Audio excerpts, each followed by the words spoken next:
again, it starts from, rather than just saying to kids, it's about modeling.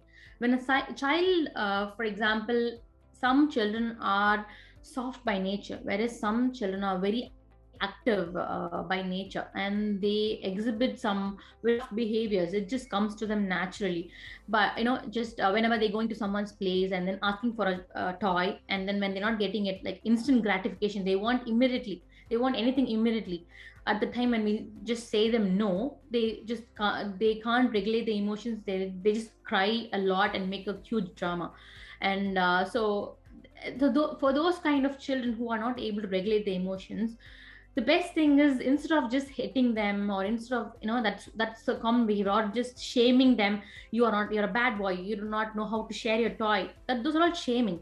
Because eventually they're not able to regulate the emotions, they're having a lot of emotions, the big emotions, that is why they're behaving in such way. So we have to, this is where neuroscience and parenting comes into picture. So we as parents, when a child is throwing out of tantrums or meltdowns, it is our responsibility to model the behavior. So what do I mean by modeling?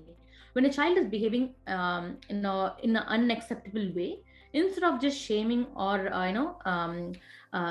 scolding them or yelling them, just stay calm, bring your calm, and then meet them eye to eye, and then understand that what makes them, understand the root cause, what makes them to behave in such a manner, and then respond calmly, and then also in an empathetic manner. So when a child is behaving rudely or in an aggressive manner, when you respond in a calm manner, they understand that that is how we have to respond to someone.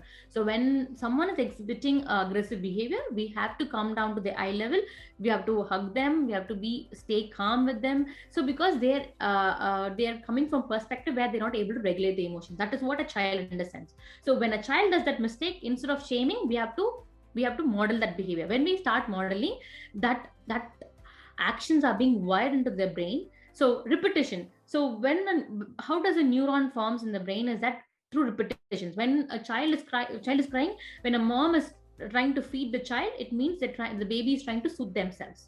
So when we try to soothe them, the child is able to soothe themselves. That is how the brain is being wired. The same thing, when a child behaves in a rude manner, we have to model empathy by being very calm and trying to understand their meeting the emotions and not meeting their behavior. When that happens, the child will also know how to behave or how to behave to children who are being rude to them or aggressive to them.